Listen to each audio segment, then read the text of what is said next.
ಎಷ್ಟು ವರ್ಷದಿಂದ ಓದ್ತಾ ಇದ್ದೀರಾ ನೀವು? ನಾವು 2 ಇಯರ್ಸ್ ಎಲ್ಲ ಓದ್ತಾ 2 ಇಯರ್ಸಿಂದ ಓದ್ತಾ ಇದ್ದೀರಾ. ಇವಾಗ ಹೆಣ್ಮಕ್ಳು ಅಂದರೆ ತುಂಬ ಓದೋಕ್ಕೆ ಬಿಡಲ್ಲ, ಮದುವೆ ಮಾಡಬೇಕು ಅಂತ ಪ್ರೆಸರ್ ಹಾಕ್ತಾ ಇರ್ತಾರೆ.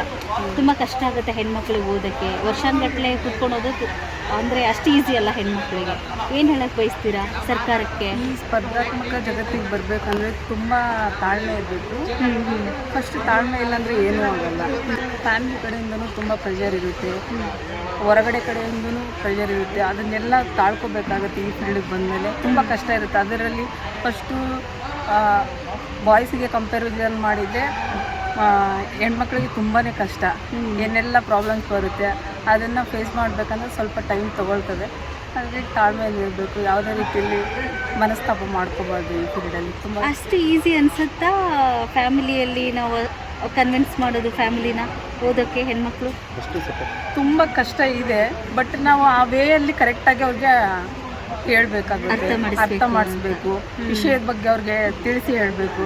ಸ್ಟಡಿ ಪರ್ಪಸ್ ಅಂದರೆ ಎಷ್ಟು ಓದಿದ್ರು ಏನು ಮಾಡ್ತೀಯ, ಪಾತ್ರೆ ತೊಳಿಬೇಕಾಗುತ್ತೆ, ಮದುವೆ ಮಾಡ್ಕೋಬೇಕಾಗುತ್ತೆ, ಏನೆಲ್ಲ ಹೇಳ್ತಾರೆ.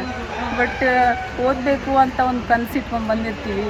ಈ ಸರ್ಕಾರ ಕೂಡ ಈ ಥರ ಮಾಡಿದಾಗ ಸ್ವಲ್ಪ ಮನಸ್ಸಿಗೂ ಕೂಡ ಬೇಜಾರಾಗುತ್ತೆ. ಇವಾಗ ಏನಾಗುತ್ತೆ ಅಂತಂದರೆ ಹೆಣ್ಮಕ್ಳು ಒಂದು ಆಸೆ ಇಟ್ಕೊಂಡು ಏನೋ ಕೂತ್ಕೊಂಡು ಓದ್ತೀವಿ. ಒಂದು ಕಡೆ ಏಜ್ ಆಗ್ತಾ ಇರುತ್ತೆ, ಇನ್ನೊಂದು ಕಡೆ ಫ್ಯಾಮಿಲಿ ಪ್ರೆಷರು, ಇನ್ನೊಂದು ಆಗುತ್ತೋ ಇಲ್ವೋ ಅನ್ನೋ ಡಿಪ್ರೆಷನ್ನು. ಆ ಡಿಪ್ರೆಷನ್ನು ಹೆಣ್ಮಕ್ಳಿಗೆ ಬೇರೆ ಬೇರೆ ರೀತಿಯಲ್ಲಿ ಅನಾರೋಗ್ಯಕ್ಕೆ ಕಾರಣ ಆಗುತ್ತಾ ಅಂತ. ಯಾಕಂದರೆ ಥೈರಾಯ್ಡು, PCOD ಇವಾಗಿನ ಹೆಣ್ಮಕ್ಳಿಗೆ ಎಲ್ಲ ಟೆನ್ಷನಿಂದನೇ ಬರ್ತಾ ಇರೋದು ಎಷ್ಟೋ ಕಾಯಿಲೆಗಳು. ಡೆಫಿನೆಟ್ಲಿ ಕಾರಣ ಆಗುತ್ತೆ. ಈ ಕೂತ್ಕೊಂಡು ಓದ್ತೀವಿ, ಕೆಲವೊಂದನ್ನ ಅವಾಯ್ಡ್ ಮಾಡಬೇಕಾಗುತ್ತೆ. ಫಿಸಿಕಲಿ ಮೆಂಟಲಿ ತುಂಬ ಫಿಟ್ಟಾಗಿ ಇಟ್ಕೋಬೇಕಾಗುತ್ತೆ. ಇನ್ನೊಂದು ಏನಂದರೆ ಆರೋಗ್ಯದಲ್ಲಿ ಎಷ್ಟೆಲ್ಲ ಪ್ರಾಬ್ಲಮ್ಸ್ ಬರುತ್ತೆ, ಅದನ್ನು ನಾವು ಸ್ವಲ್ಪ ಕಡಿಮೆ ಮಾಡ್ಕೋಬೇಕು. ಮೆಂಟಲಿ ಪ್ರೆಷರ್ ಸ್ವಲ್ಪ ಕಡಿಮೆ ಮಾಡ್ಕೋಬೇಕು. ಓದಿಗೋಸ್ಕರ ನಾವೇನೆಲ್ಲ ಬದಲಾಯಿಸ್ಕೋಬೇಕಾಗುತ್ತೆ. ನಮ್ಮ ದಿನಚರಿ ಕೂಡ ಹಾಗೆ ಇರಬೇಕು. ಈಗ ಸರ್ಕಾರಕ್ಕೆ ಏನು ಹೇಳಕ್ಕೆ ಇಷ್ಟಪಡ್ತೀರಾ ನೀವು?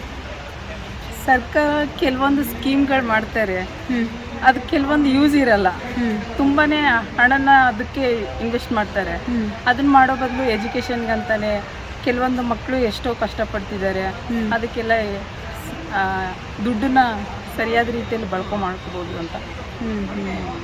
ನಿಮ್ಮ ಹೆಸರು? ಮಾರ್ಗ್ರೆಟ್.